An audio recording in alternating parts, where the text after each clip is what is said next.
Bismillahirrahmanirrahim. Assalamu alaikum. Welcome back to ISP Online Learning Management System.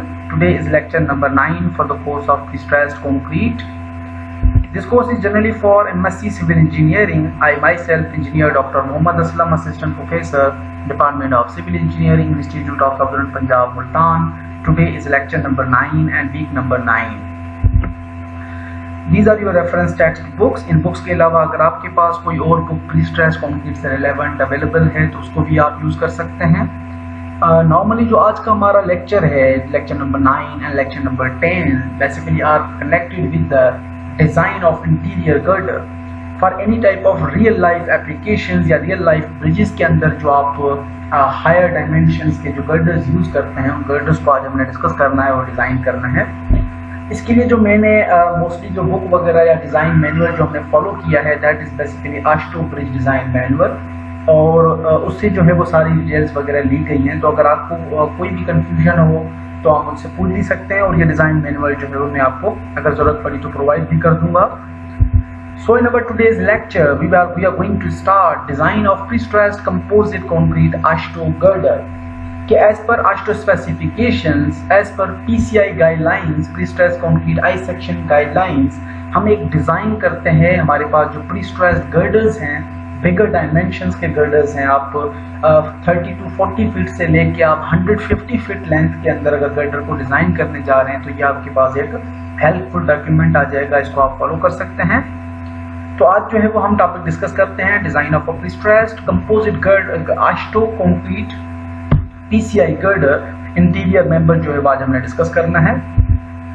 Summary of the previous lectures. In this course, first of all, we discuss in detail about the pre-stressed concrete, what are the concepts and what were the principles of pre-stressing concretes.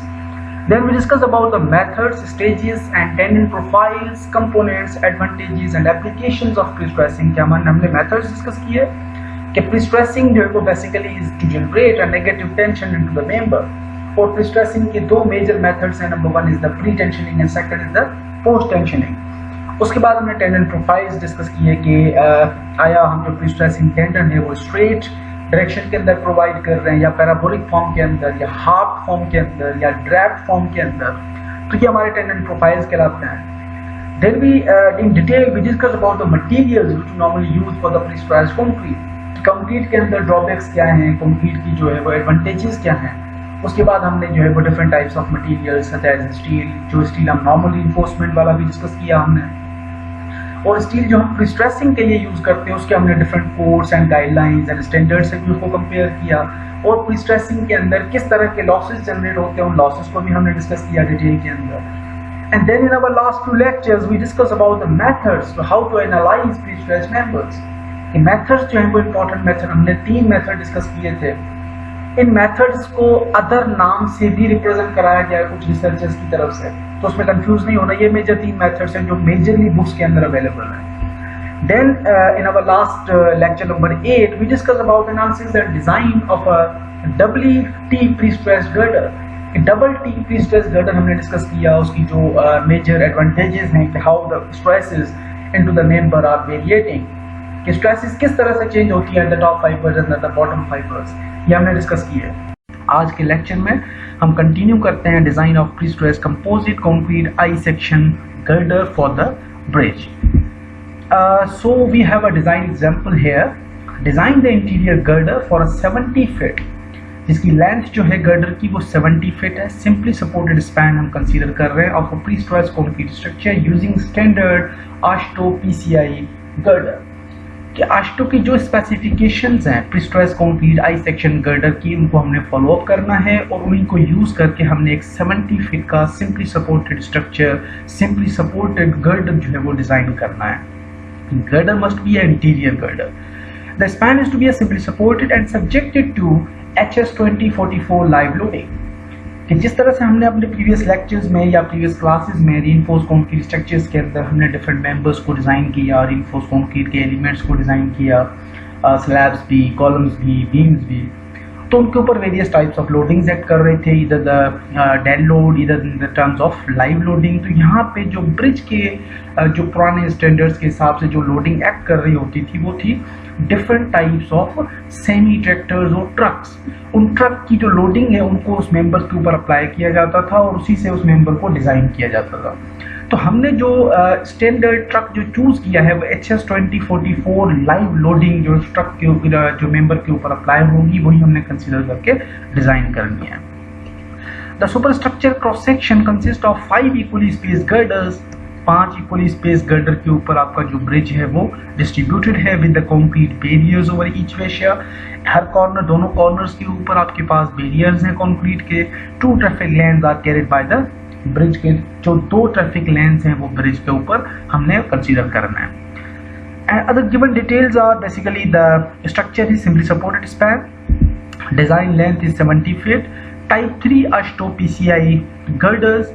अब type 3 girder basically हमने यहाँ पे इस question के अंदर हमने choose कर लिया कि we are going for the type 3 girder, लेकिन आप इस लेंथ से डिसाइड कर सकते हैं कि अगर आपके पास लेंथ जो है वो 70 फीट से let suppose up to 100 feet है तो आप टाइप 3 भी चूज कर सकते हैं, टाइप 4 भी चूज कर सकते हैं। जैसे मैंने आपको लास्ट क्लास के अंदर जो है वो स्पेसिफिकेशन का एक कंप्लीट टेबल दिया था। तो अगर आपके पास टाइप स्पेसिफाइड है तो आप टाइप को स्पेसिफाइड टाइप में से चूज भी कर सकते हैं। अगर स्पेसिफाइड टाइप नहीं है तो उस केस के अंदर जो है वो आप जो आपके पास रिक्वायर्ड लेंस है उन लेंस से आप type of the girder choose भी कर सकते हैं। तो यहाँ पे हमारे पास 70 फीट का गर्डर स्पैन था, हमने टाइप 3 अश्टो गर्डर जो है वो प्रीवियस टेबल में से चूज कर लिया, या कि भी आपको मैं बताता हूँ। उसके बाद हमारे पास HS2044 लाइव लोडिंग है। बैरियर जो दोनों साइडों के ऊपर जो बैरियर्स हैं कंक्रीट के बने हुए उनका जो एरिया है वो 2.61 फीट स्क्वायर है। स्टील की जो स्ट्रेंथ है, जो आपकी यील्डिंग स्ट्रेंथ है बेसिकली वो 270 KSI है। कंक्रीट की कंपैरेटिव स्ट्रेंथ 4 KSI हम कंसीडर कर रहे हैं। बियरिंग कोस्ट जो भी आपका मेंबर होता है रोड के केस के अंदर, चाहे ब्रिज हो, उसके ऊपर हम एक बिटुमिनस की एक लेयर बिछाते हैं, बियरिंग सरफेस बिछाते हैं, उसकी जो थिकनेस है वो हमारे पास 2.5 इंचेस है। And finally we have a deck and girder are made of the same strength concrete. कि दोनों जो मटेरियल्स हैं, स्लैब है आपका और जो गर्डर है वो दोनों के अंदर सेम ही कंक्रीट की स्ट्रेंथ यानी 4000 PSI की स्ट्रेंथ यूज हो रही है। So as we discussed in our previous class, these are some types of HS2044 live loading. H is representing highway, S is representing semi tractor, and basically these are the year and loads. तो इनको जब हम consider करते हैं हमारे structure के ऊपर तो हम उसको लोड को अप्लाई करते हैं, उसके बाद हम उस लोड को कंसीडर करते हुए हमारे स्ट्रक्चर को डिजाइन करते हैं। अब यहाँ पे ये ऑलरेडी मैं आपको बता आया हूँ कि स्टैंडर्ड ट्रक के जो डायमेंशंस होते हैं वो हमारे पास फिक्स होते हैं। जैसे फॉर एग्जांपल यहाँ पे जो बैकवर्ड टायर है उसका जो लोड है ये हमारे पास 32 किलो पाउंड में आ रहा है। उसके बाद टायर्स दोनों के दरमियान जो ये आपका ओवरऑल लोड यहाँ पे होता है, यहाँ पे तो ड्राइवर वगैरह बैठ के चला रहे होते हैं, तो आपका ये जो डिस्टेंस है centre of this tier two centre of this tyre basically it varies between 14 to 30 feet. और जो फ्रंट टायर के और जो मिडिल टायर उन दोनों के दरमियान जो डिस्टेंस है वो 14 फीट का फिक्स होता है। ये 32K एंड 8K। इसी तरह से आपके पास एक और HS2044 लाइव लोडिंग है 6000 से 8000 पाउंड्स का, 24000 से 32000 और उसके बाद 24000 से 32000। तो ये तमाम डायमेंशन एग्जैक्टली इसी तरह से यहाँ पे जो इन दोनों टायर्स के दरमियान जो डिस्टेंस है वो आपका 14 फीट से लेकर 30 फीट तक वेरी कर रहा होता है।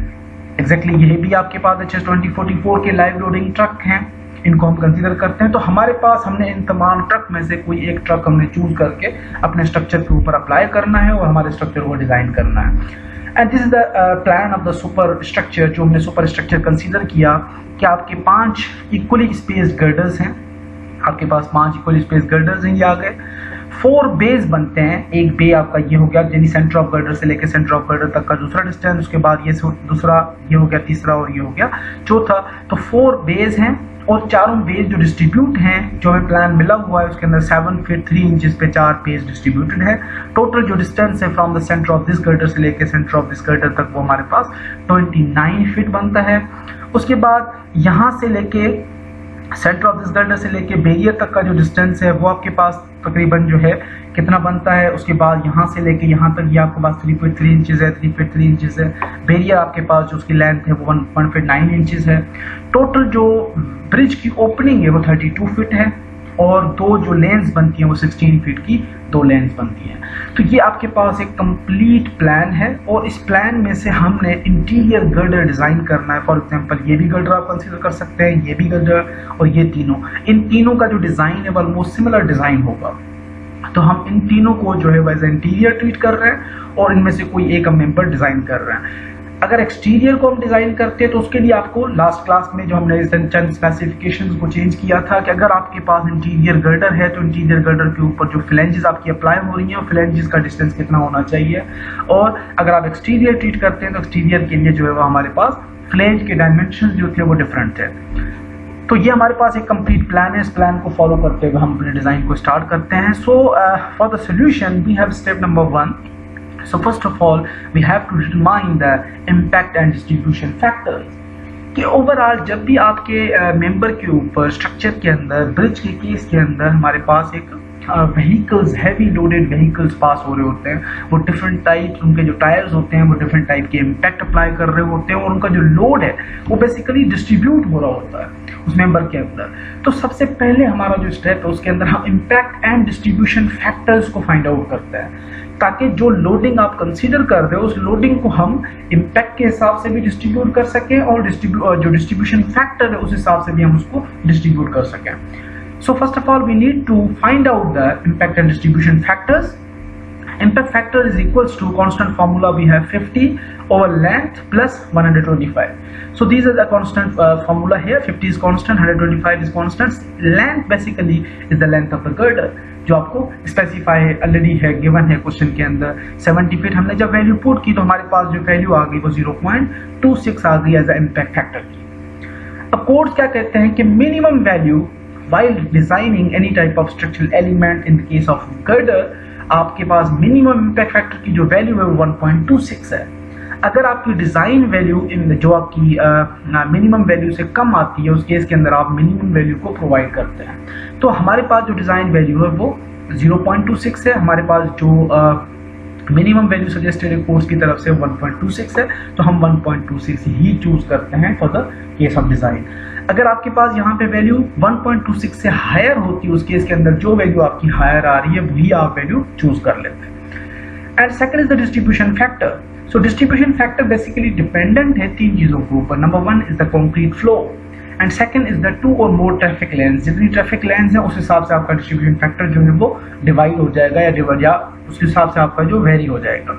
And third is the on the pre stress concrete girder. Third के केस के अंदर हमारे पास जो है वो प्री स्ट्रेसिंग भी इन्वॉल्व हो जाती है। तो हमारे पास distribution factor basically is equals to span length divide by 5.5 as a constant factor. अब स्पैन लेंथ हमारे पास कितनी थी